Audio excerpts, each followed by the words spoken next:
नमस्कार प्रिय विद्यार्थियों, कुचामन डिफेंस एकेडमी के ऑनलाइन प्लेटफॉर्म पर आपका हार्दिक स्वागत है। और आगामी एयरफोर्स की, नेवी की भर्ती को ध्यान में रखते हुए जीके की क्लासें आप लोगों के लिए तैयार की जा रही है।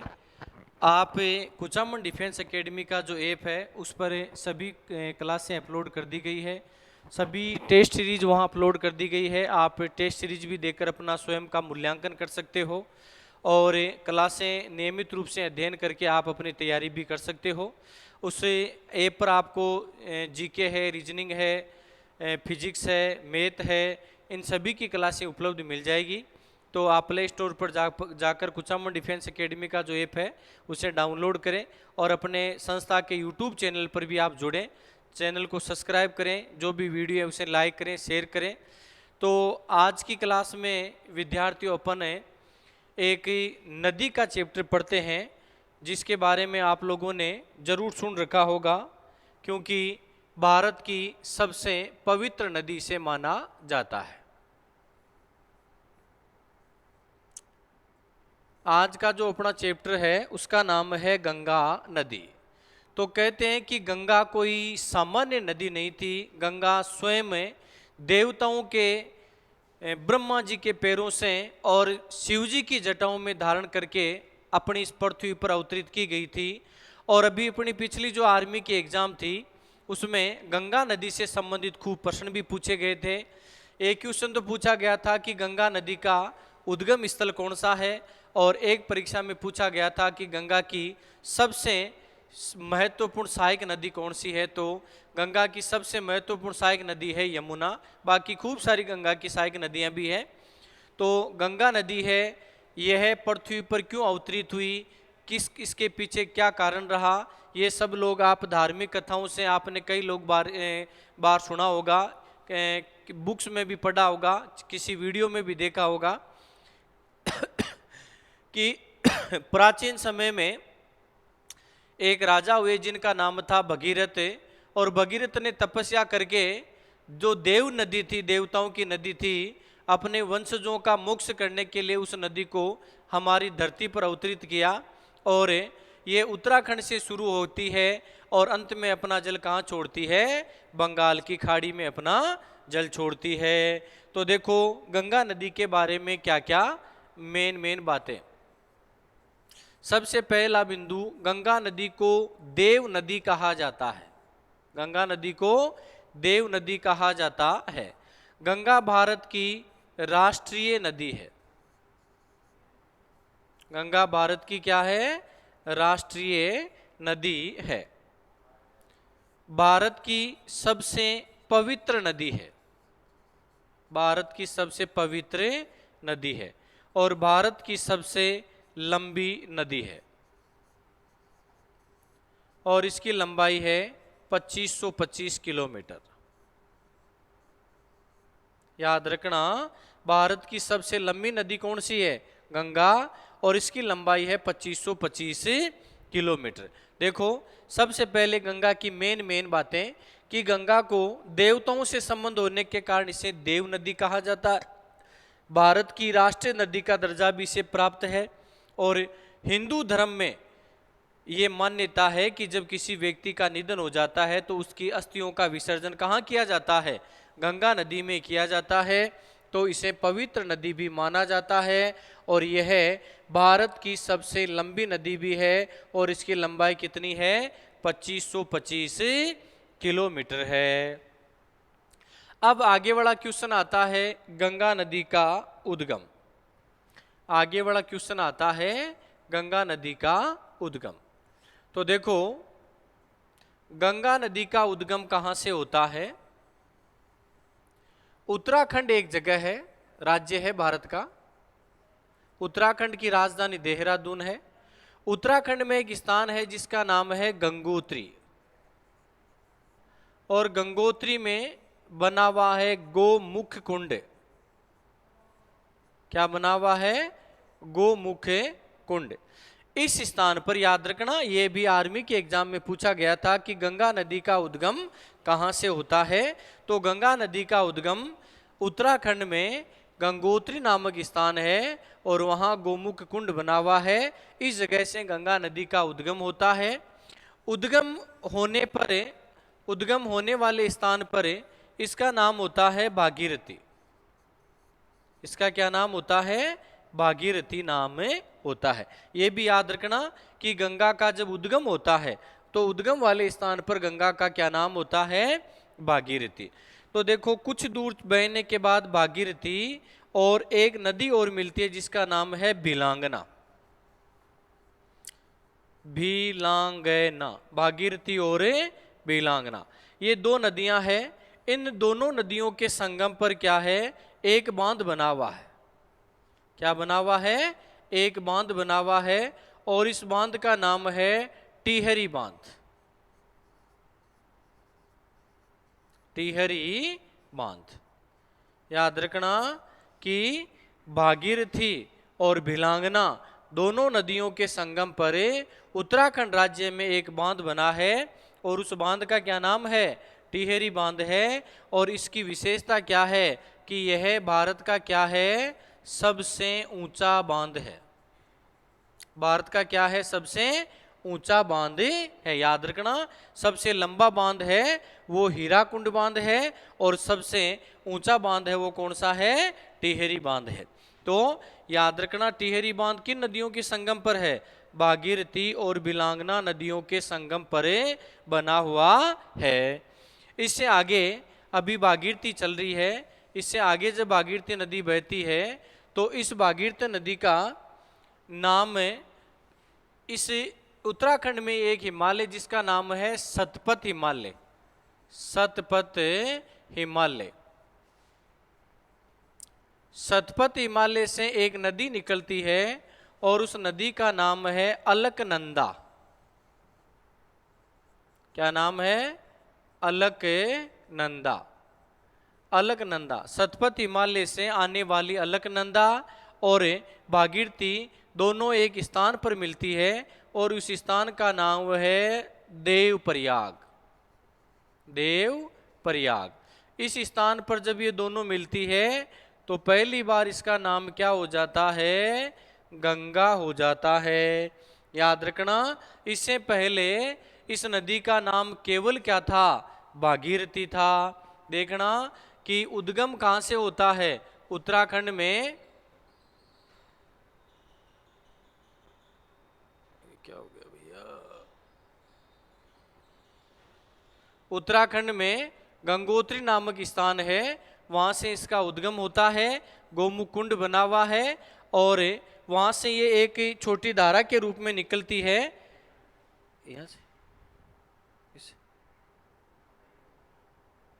यहाँ से एक धारा के रूप में निकलती है और फिर ये धीरे धीरे एक बड़ी नदी के रूप में बन जाती है और भारत की सबसे लंबी नदी बन जाती है। उद्गम स्थल पर इसका क्या नाम है? भागीरथी। और भागीरथी और भिलांगना नदियों के संगम पर कौन सा बांध बना हुआ है? टिहरी बांध बना हुआ है और यह भारत का क्या है? सबसे ऊंचा बांध है। अब देखो इस टिहरी बांध का जब निर्माण किया गया, टिहरी बांध का जब निर्माण किया गया तब एक पर्यावरणविद थे जिनका नाम था सुंदरलाल बहुगुणा। सुंदरलाल बहुगुणा। सुंदरलाल बहुगुणा ने इस बांध के निर्माण का क्या किया? विरोध किया। क्यों विरोध किया? कि भारत में सर्वाधिक भूकंप वाला जो इलाका है वो है हिमालय के आसपास का क्षेत्र। तो हिमालय में तो पहले ही भूकंप आने की ज्यादा संभावनाएं थी। अब अगर उस इलाके में एक बहुत बड़ा डैम बना दिया जाए तो पानी में कितना वजन होता है? अगर उस डैम से बहुत ज्यादा जल एकत्रित होगा बांध से तो पृथ्वी की प्लेटों पर दबाव बनेगा, प्लेटें खिसकेगी और फिर से ज्यादा भूकंप आने की संभावना बनेगी। इस कारण से सुंदरलाल बहुगुणा ने इस बांध के निर्माण का विरोध किया। सुंदरलाल बहुगुणा का एक क्वेश्चन पूछा जाता है कि इन्होंने चिपको आंदोलन चलाया। चिपको आंदोलन चलाया।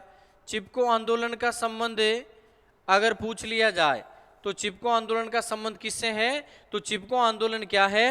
वनों की रक्षा हेतु चलाया गया था। और जब वन काटे जाते थे तो वहां के जो इलाके के जो सुंदरलाल बहुगुणा के जो समर्थक थे वो पेड़ों पर जाकर चिपक जाते थे और पेड़ों को कटने से बचाते थे। इस कारण से इस आंदोलन का नाम क्या रख दिया? चिपको आंदोलन रखा था। वनों से संबंधित है। बाई चांस प्रश्न पूछ ले कि चिपको आंदोलन का संबंध किससे है, तो वनों को बचाने से संबंधित है, पर्यावरण से संबंधित है। सुंदरलाल बहुगुणा भारत के एक प्रसिद्ध पर्यावरणविद थे और इन्होंने टिहरी बांध के निर्माण का विरोध भी किया, परंतु बाद में जब इस बांध को बनाने की कन्फर्म हो गई तब बनाने वाली कंपनी ने एक अनुबंध के तहत इसे बनाया कि इसे बहुत ज़्यादा मजबूती के साथ बनाया जाएगा कि अगर कभी भूकंप आ भी जाए तो ये नॉर्मल भूकंप से टूटेगा नहीं। और इस बांध का ये भी फायदा रहा कि 2015 में जब उत्तराखंड में बादल फट गए थे, उत्तराखंड में भयंकर त्रासदी हुई, उस समय अगर ये बांध नहीं होता तो दिल्ली तक का इलाका जलमग्न हो जाता। तो इस बांध ने इस यहाँ पानी को भी जो बड़ी आवक थी उसको रोक लिया था। तो याद रखना, इस टिहरी बांध के बारे में बाई चांस क्वेश्चन पूछ लिया जाए तो याद रखना। अब क्या है, सतपथ हिमालय से एक नदी निकलती है जिसका नाम है अलकनंदा और यह देवप्रयाग नामक स्थान पर मिलती है। और भागीरथी और अलकनंदा जब दोनों यहाँ मिल जाती है तब पहली बार इसका नाम क्या हो जाता है? गंगा हो जाता है। आप इन चीज़ों को साथ साथ में रिटर्न कर लेना या स्क्रीनशॉट ले लेना और अपन इसे आगे वाला बिंदु देखते हैं। अब देखो, गंगा अभी उत्तराखंड में बह रही थी और इसका अब नाम हो चुका था गंगा। जैसे ही ये उत्तराखंड से आगे यूपी में प्रवेश करेगी तो यूपी में क्या है? यूपी में आप याद रखना, इसके किनारे एक तो शहर बसा हुआ है जिसका नाम है हरिद्वार, एक शहर बसा हुआ है जिसका नाम है इलाहाबाद, एक शहर बसा हुआ है जिसका नाम है कानपुर और एक शहर बसा हुआ है जिसका नाम है वाराणसी। ये चार बड़े शहर हैं, ये यूपी के हैं चारों बड़े शहर और गंगा नदी के किनारे बसे हुए हैं।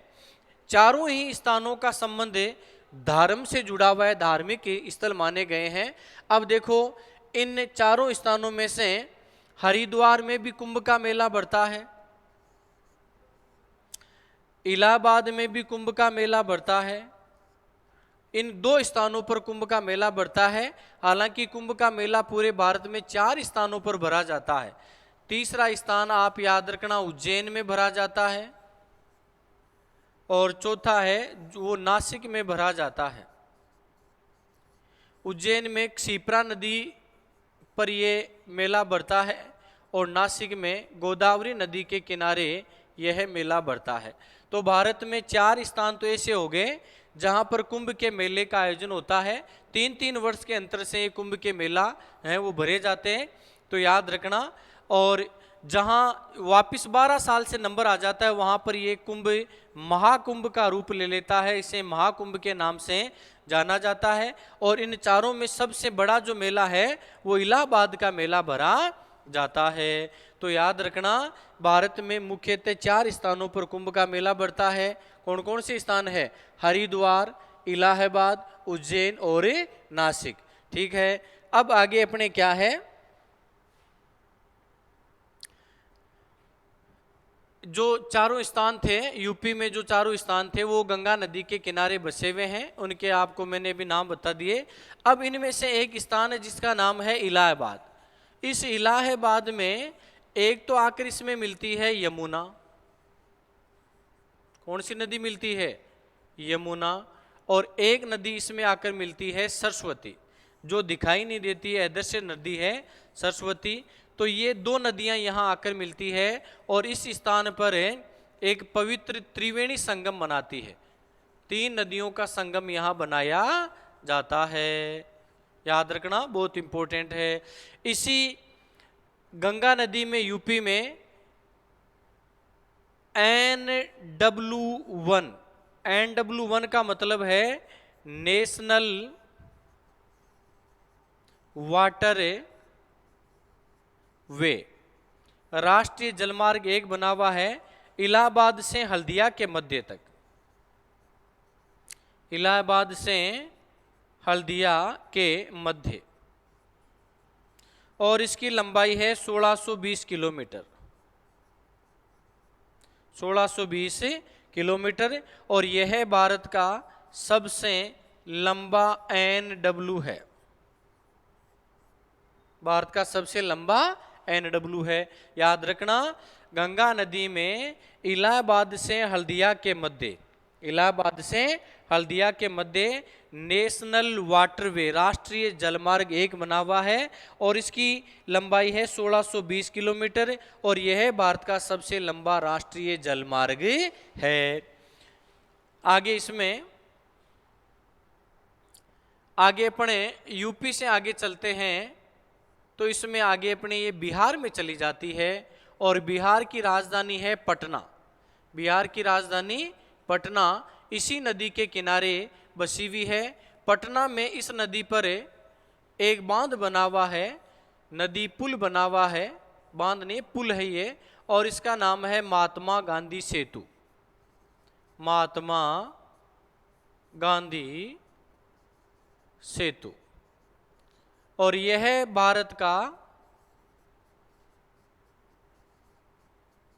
दूसरा बड़ा नदी पुल है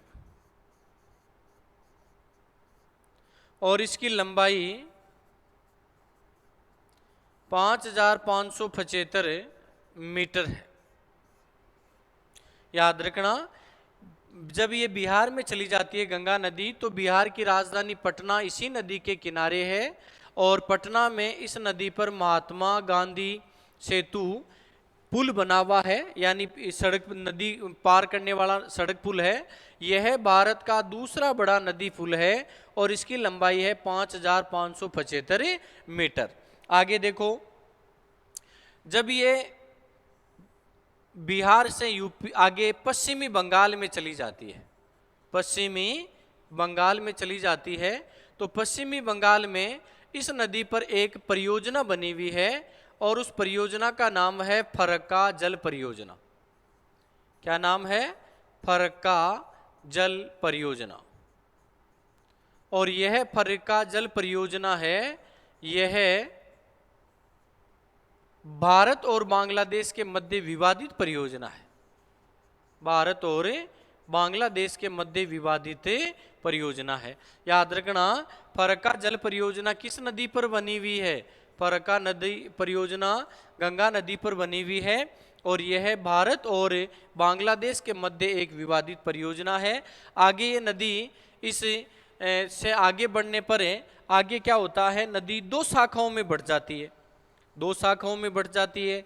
एक शाखा है उसका नाम है हुगली, जो भारत में बहती है और इसके किनारे एक शहर बसा हुआ है और उसका नाम है कलकत्ता।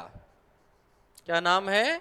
कलकत्ता हुगली नदी के किनारे है और हुगली को विश्वासघाती नदी के नाम से भी जाना जाता है, विश्वासघाती नदी के नाम से भी इसे जाना जाता है। याद रखना, आगे गंगा दो शाखाओं में विभाजित हो जाती है। एक शाखा भारत में बहती है, उस भारत वाली शाखा का क्या नाम है? हुगली है और भारत का बहुत बड़ा शहर कलकत्ता इसी नदी के किनारे बसा हुआ है। और दूसरी शाखा है वो बांग्लादेश में चली जाती है। बांग्लादेश में इस शाखा को पद्मा के नाम से जाना जाता है। क्या किस नाम से जानते हैं? पद्मा के नाम से। अब देखो, भारत की ब्रह्मपुत्र को, भारत की ब्रह्मपुत्र को बांग्लादेश में कहा जाता है जमुना। क्या कहा जाता है? जमुना। तो जब पद्मा और जमुना दोनों मिल जाती है तो इसका नाम हो जाता है मेघना। क्या नाम हो जाता है? मेघना।